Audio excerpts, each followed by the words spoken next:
Assalamu alaikum wa rahmatullah, j'espère que vous allez bien. Pour beaucoup de gens, la sorcellerie ou la magie n'existe que dans les films fantastiques et autres divertissements contemporains, elle n'existe pas dans la réalité. Or, ce n'est pas parce qu'une chose est imperceptible à l'œil nu qu'elle n'existe pas. En réalité, la sorcellerie n'est pas seulement le fait de superstition et d'imagination, car beaucoup ont pu constater la réalité de ces effets dans la société.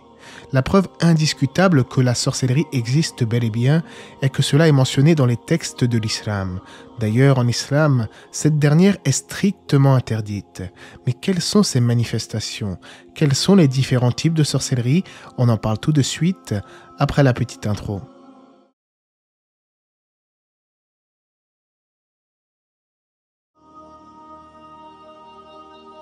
La sorcellerie est interdite à cause du tort profond qu'elle peut causer aux individus, aux familles et à la société de manière générale.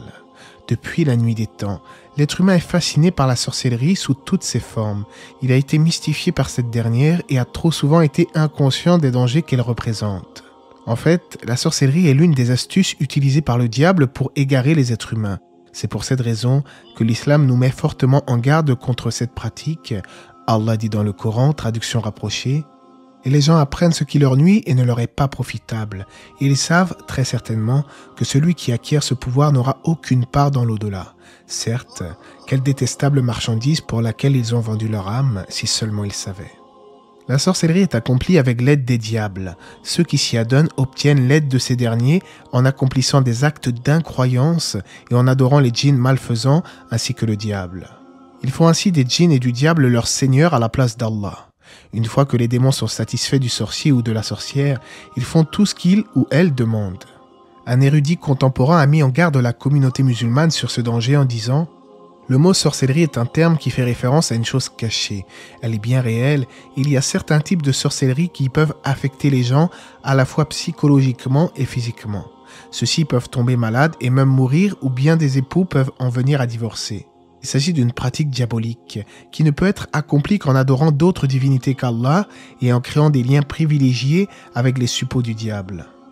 Dans un hadith du messager d'Allah, il est rapporté de lui ces propos concernant les 7 péchés destructeurs. Attribuer quelques associés que ce soit à Allah, pratiquer la sorcellerie, tuer sans aucune justification un être humain dont la vie a été déclarée sacrée par Allah, pratiquer l'usure, s'approprier les biens d'un orphelin, s'enfuir lors d'une bataille, calomnier les femmes chastes, innocentes et croyantes. Du vivant du prophète, une forme populaire de sorcellerie consistait à faire des nœuds dans des cordes et à réciter des incantations sur ces nœuds, ce qui avait pour effet de causer du tort aux personnes visées. Cette pratique est d'ailleurs mentionnée dans l'avant-dernière sourate du Coran, sourate Al-Falaq, qui nous encourage à chercher refuge auprès d'Allah contre une telle pratique. Dit « Je cherche protection auprès du Seigneur de l'aube naissante, contre le mal de celle qui souffle sur des nœuds. » On rapporte que cette forme de sorcellerie fut d'ailleurs pratiquée contre le prophète alayhi salatu wassalam lui-même, mais Allah fit en sorte qu'elle ne lui cause aucun tort. Un jour, le prophète mit en garde ses fidèles contre les dangers de la sorcellerie lorsqu'il dit « Quiconque fait un nœud et prononce une incantation dessus a fait de la sorcellerie, et quiconque s'adonne à la sorcellerie a attribué des associés à Allah, et quiconque se fie à un autre qu'Allah sera voué à cette chose. » On entend aussi à notre époque des témoignages de personnes ayant connu des gens qui utilisent des photos, des cheveux, voire des vêtements ou même des poils afin de concocter un maléfice envers une personne de manière précise. Que ces personnes-là, qui prétendent s'affilier à la communauté de Mohammed, alayhi salatu wassalam, craignent leur Seigneur et comprennent bien que leur action relève du shirk, le polythéisme. La sorcellerie est formellement interdite en vertu des textes du Coran ainsi que de la sunna prophétique. Allah dit dans le Coran, dans le sens du verset, que ceux donc qui s'opposent à son commandement prennent garde qu'une épreuve ne les atteigne ou que ne les atteigne un châtiment douloureux. Également, il faut mettre en garde les croyants contre une pratique populaire de nos jours qui consiste à consulter des horoscopes et à aller voir les 10 heures de bonne aventure. Il est bon de se rappeler que le prophète nous a enseigné à travers un hadith rapporté par Muslim que quiconque va voir un 10 heures de bonne aventure et lui demande quoi que ce soit, sa prière ne sera pas acceptée durant 40 jours. Alors cela ne signifie pas pour autant que la personne soit exemptée de prière durant cette période. Elle devra tout de même accomplir ses prières comme à l'accoutumée, mais elle n'en tirera aucun bénéfice. Dans un autre hadith, il est rapporté « Quiconque va voir un diseur de bonne aventure ou un devin et qui croit ce qu'il dit, cela équivaut à ne pas croire à ce qui a été révélé à Mohammed. » En islam, la sorcellerie inclut la cartomancie, la divination et l'astrologie, et tout cela est d'une gravité extrême. En effet, cela implique une interaction avec le monde occulte, et dans la plupart des cas, ces choses induisent le fait d'attribuer des associés à Allah. Ce sont là de très graves péchés qui peuvent mener une personne qui croit à la sorcellerie ou la pratique elle-même à son éternelle damnation si elle ne se repent pas. Certaines personnes se rendent chez des égarés qui fabriquent des amulettes ou des talismans et qui y écrivent des signes et des symboles, et cela en prétendant qu'ils guérissent des maladies, préservent du mauvais œil, mettent les gens à l'abri du mal et des désastres, et protègent des djinns ou de la possession des diables, les shayatines. Il faut bien comprendre que seul Allah protège du mauvais œil, des démons ou même des maladies. Le véritable croyant ne se tourne jamais vers des objets, mais s'en remet uniquement à son Créateur. En islam, il n'y a pas de chose qui protège du mal, si ce n'est les invocations légiférées ainsi que la récitation du Coran. Le fait de croire en des charlatans et de les suivre relève du polythéisme, le summum de l'égarement. Tous ces talismans, toutes ces amulettes font partie des moyens par lesquels le diable égare les serviteurs d'Allah, et les hadiths nous mettent fortement en garde contre ces superstitions. Celui qui porte sur lui une amulette est tombé dans le polythéisme. Aujourd'hui, beaucoup de gens utilisent des mains de Fatma ou des talismans pour soi-disant repousser le mauvais œil malheureusement, et cela en oubliant que c'est Allah qui protège. Parfois, ils rétorquent en disant « oui, c'est Allah, mais c'est également le talisman », ce qui est une grave erreur. Quant à accrocher ce genre de choses uniquement pour faire joli, sans aucune autre intention derrière, certains savants avancent que cela est tout de même interdit car il s'agirait d'une ressemblance à ceux qui pratiquent le polythéisme, et Allah sait mieux ce qu'il en est. Quant aux gens qui accrochent des versets du Coran directement au cou ou dans les voitures, et cela afin de repousser les diables ou chercher la bénédiction, alors on interrogea un érudit contemporain sur cette question. Selon ce savant, l'interdiction des amulettes est générale, et cela n'aurait guère été pratiqué par les pieux anciens parmi les musulmans d'accrocher du Coran pour se protéger. Selon ce savant, l'interdiction des amulettes est générale, et il finit d'exposer son avis en disant, en parlant des pieux anciens de la communauté, ces derniers n'accrochaient pas les versets au mur afin de bénéficier de la bénédiction ou de repousser le mal. En fait, ils mémorisaient le Coran par cœur, ils le rédigeaient dans leur mushraf, ils le mettaient en pratique, étudiaient ses lois et méditaient sur ses significations conformément à l'ordre d'Allah. De surcroît, certains de nos jours attachent parfois des versets du Coran à même le corps, sur des ceintures par exemple. En dehors du fait que cela demeure problématique au quotidien, car on ne peut pas entrer dans des toilettes avec des versets du Coran, ce genre de choses, à ma connaissance, n'a jamais été réalisé par les compagnons du prophète et les anciens de la communauté musulmane.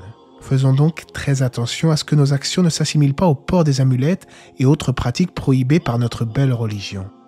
Il est interdit d'accrocher le Coran et de le porter dans le but de se protéger contre d'éventuels soucis ou pour obtenir l'affection d'autrui. Cela n'est pas permis.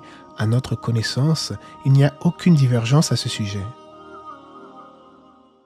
Le prophète Mohammed alayhi salatu wassalam, nous a dit que la sorcellerie est bien réelle et qu'elle est dangereuse aussi bien physiquement que spirituellement.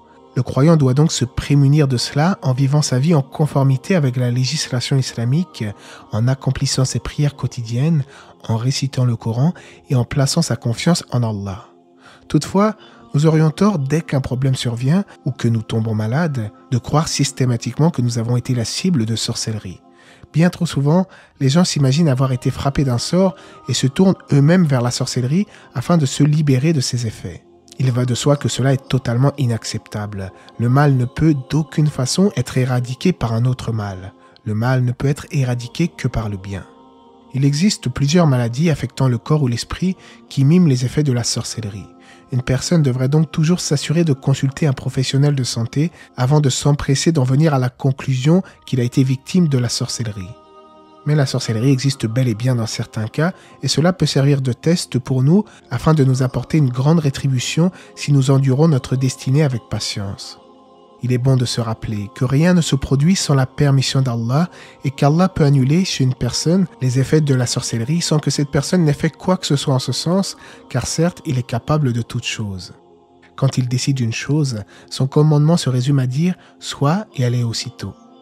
Bien entendu, dans certains cas, le musulman peut tenter de se prémunir, voire même de se guérir avec les choses légiférées, comme certaines sourates du Coran ou des invocations.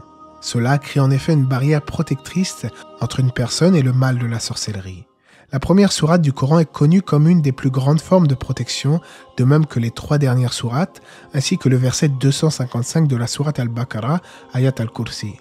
Ce verset est d'ailleurs considéré comme le plus sublime verset du Coran et on rapporte que le prophète alayhi salatu wassalam a dit que quiconque récite ce verset le soir est protégé jusqu'au matin et quiconque récite ce verset le matin est protégé jusqu'au soir.